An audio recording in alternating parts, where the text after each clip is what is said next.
Hello bachcho, let's read the question, and the question here states that an element A has 2 electrons in the outermost shell of its atom and combines with an element B having 7 electrons in its outermost shell, forming the compound AB2. So the compound, when dissolved in water, conducts electric current. Give reasons. State the nature of the chemical bond in the compound.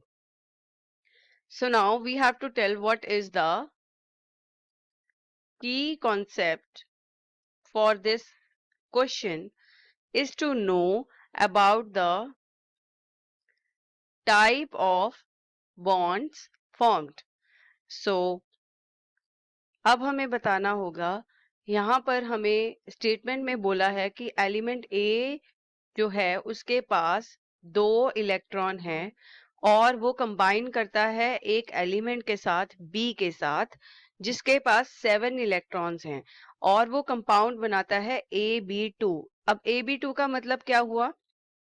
AB2 यानी के 2 atom B के combine कर रहे हैं एक atom A के साथ। सो B के 2 एटम्स जिनके पास 7 इलेक्ट्रॉन्स हैं। सो इस तरह से हम इलेक्ट्रॉन्स को शो करेंगे। अब ये क्या कर रहा है? The compound when dissolved in water conducts electric current. So यहाँ पर ये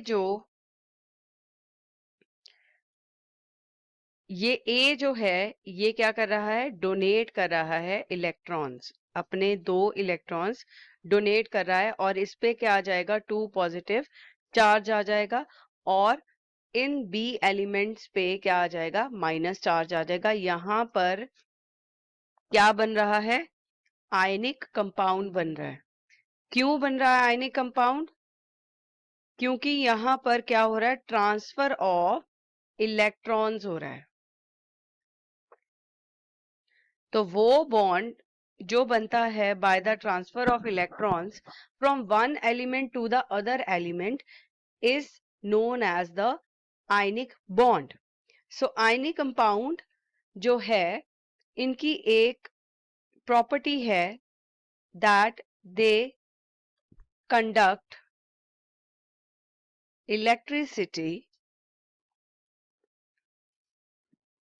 इन aqueous solution, aqueous state। So जब ये एक्वा स्टेट में होते हैं तो ये इलेक्ट्रिसिटी कंडक्ट करते हैं क्योंकि एक्वा स्टेट में बहुत सारे फ्री आयंस प्रेजेंट होते हैं।